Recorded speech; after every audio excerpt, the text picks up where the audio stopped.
दोस्तों हम आपको कुछ आयत, वर्ग और समचतुर्भुज, चतुर्भुज के बारे में बताएंगे, लेकिन उससे पहले हम आपसे एक गुजारिश करना चाहेंगे दोस्तों कि अगर आप हमारा यह वीडियो पहली बार देख रहे हैं, अर्थात आप हमारे चैनल पर अभी तक नए हैं, तो पहले आप हमारे चैनल को सब्सक्राइब कर लें, साथ ही हमारे बेल आइकन के बटन को भी प्रेस कर लें, जिससे कि आने वाले वीडियो की हर एक अपडेट, हर एक नोटिफिकेशन आपको मिल सके। दोस्तों अगर आप हमें फेसबुक पर देख रहे हैं तो हमारे Facebook page RH coaching centre को ज़्यादा से ज़्यादा लाइक करें और हमारी जो वीडियोज़ हैं उन्हें अपने दोस्तों के साथ शेयर करें, और दोस्तों हमारे चैनल को सब्सक्राइब करना ना भूलें। चलिए अब हम शुरुआत करते हैं आयत की। तो दोस्तों आयत क्या होता है, सबसे पहले हम एक आयत का आपको फिगर बनाकर बता देते हैं। ये एक आयत है, आयत ABCD मान लिया हमने इसको।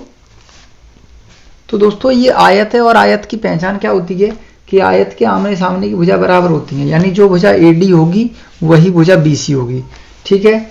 और आमने सामने की यानी AB के सामने की ये CD, ये AB और CD दोनों आपस में कैसी होंगी दोस्तों, बराबर होंगी, और ये AD और BC ये दोनों आपस में बराबर होंगी, ठीक है दोस्तों। अब ये क्या है, AB बराबर होगा किसके, CD के, और दोस्तों AD बराबर होगा BC के, AD बराबर होगा BC के। एक कंडीशन तो दोस्तों ये है कि इसकी आमने सामने की भुजाएं बराबर होती हैं। दूसरी कंडीशन और क्या है दोस्तों, दूसरी कंडीशन में हम आपको बता दें कि इसके जो विकर्ण होते हैं, विकर्ण BC, वो AC और BD ये भी आपस में बराबर होते हैं। विकर्ण जो है AD और BC, AC और BD, तो इसके विकर्ण जो हैं AC और BD भी आपस में बराबर होंगे। ये दोस्तों अगर कंडीशन इसमें अप्लाई हो जाती है तो हम क्या कह सकते हैं कि आकृति एक आयत की है, ठीक है। पहचानना है, आयत की पहचान करना है दोस्तों। इसके बाद हम बढ़ते हैं वर्ग की तरफ। देखिए वर्ग क्या होता है दोस्तों, तो आपको बता दें कि वर्ग होता क्या है। वर्ग का हम एक आपको चित्र बनाकर बता देते हैं यहाँ चित्र के माध्यम से। सबसे पहली बात तो ये कि अगर ये वर्ग है, ये आकृति, अगर वर्ग है ये आकृति, तो इस आकृति में चारों भुजाएं आपस में बराबर होंगी। क्या होगा, चारों भुजाएं आपस में बराबर होंगी, अर्थात AB किसके बराबर होगी, BC के, और BC बराबर होगी CD के, और CD बराबर होगी DA के, अर्थात इसकी जो चारों भुजाएं हैं वो आपस में बराबर होंगी, ठीक है। दूसरी बात ये कि इसके ये विकर्ण भी बराबर होंगे, AC और BD। AC और BD क्या होगा, विकर्ण भी आपस में बराबर होंगे। एक तो भुजा बराबर, दूसरी विकर्ण बराबर, AC बराबर BD। तीसरी एक कंडीशन और है दोस्तों वर्ग में कि इसका प्रत्येक कोण जो होगा वो 90 डिग्री का होगा। क्या होगा, 90 डिग्री का। इसका प्रत्येक एंगल जो होगा, कोण A बराबर कोण B बराबर कोण C बराबर कोण D बराबर कितने अंश का होगा, 90 डिग्री का। तो दोस्तों ये है वर्ग की शर्तें, ठीक है। वर्ग आकृति तभी बन सकती है जब उसकी चारों भुजाएं बराबर होंगी, उसके विकर्ण और प्रत्येक कोण उसका 90 अंश का होगा। चलिए दोस्तों अब हम बढ़ते हैं एक चतुर्भुज की तरफ। चतुर्भुज क्या होता है, तो दोस्तों ये चीजें तो आप बिल्कुल जानते ही होंगे कि चतुर्भुज क्या होता है। चतुर्भुज कैसा भी हो सकता है, चार भुजाओं से बनी हुई आकृति को हम चतुर्भुज कहते हैं दोस्तों। क्या कहते हैं, चतुर्भुज, ABCD।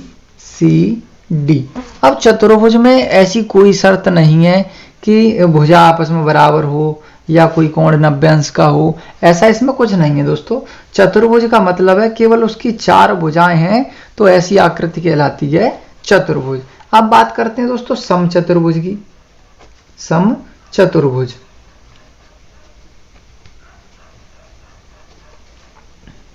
समचतुर्भुज क्या होता है, समचतुर्भुज का मतलब है दोस्तों समचतुर्भुज, यानी सम का मतलब है जिसकी भुजाएं चारों कैसी हो, समान हो। क्या हो, जिसकी भुजा चारों समान हो, यानी ABCD जो भुजा हैं वो आपस में बराबर हो, तो क्या हो जाएगा, ये चतुर्भुज हो जाएगा। समचतुर्भुज। समचतुर्भुज अब चाहे कैसा भी हो सकता है, बस शर्त इसकी ये है कि इसमें जो भुजाएं हैं चारों वो आपस में बराबर होनी चाहिए, यानी ये इसके बराबर, ये सब आपस में बराबर, पूरी की पूरी बराबर होनी चाहिए। तो दोस्तों देखिए हमने इसमें क्या क्या बताया आपको, आयत, वर्ग, चतुर्भुज और समचतुर्भुज। आयत में क्या था, आयत में था कि उसमें आमने सामने की भुजा बराबर थी, आमने सामने की इसके बराबर ये, इसके बराबर ये, और दूसरा विकर्ण बराबर था उसका, ठीक है। वर्ग में क्या था, वर्ग में चारों भुजाएं बराबर और प्रत्येक कोण 90 अंश का और उसके विकर्ण भी बराबर। इसके बाद चतुर्भुज, चतुर्भुज एक ऐसी आकृति है जो चार भुजाओं से मिलकर बनती है। और इसके बाद चतुर्भुज के बाद में है समचतुर्भुज। तो समचतुर्भुज में चारों भुजाएं समान होनी चाहिए। क्या होना चाहिए, चारों भुजाएं समान, यानी एक ही नाप की बिल्कुल, यानी जो ए बी होगा वही बी सी होगा, जो बी सी होगा वही सी डी होगा, जो सी डी होगा वही ए डी होगा। तो ये दोस्तों एक चतुर्भुज है। क्या है, समचतुर्भुज। तो आशा करते हैं दोस्तों कि आपको ये आयत, वर्ग, चतुर्भुज और समचतुर्भुज चारों ही आकृतियां अच्छे से ठीक प्रकार से समझ में आ गई होंगी। तो चलिए दोस्तों अब बढ़ते हैं हम क्वेश्चन नंबर 6 की तरफ। क्या है question? Hey there. Subscribe to my channel and also press this bell icon.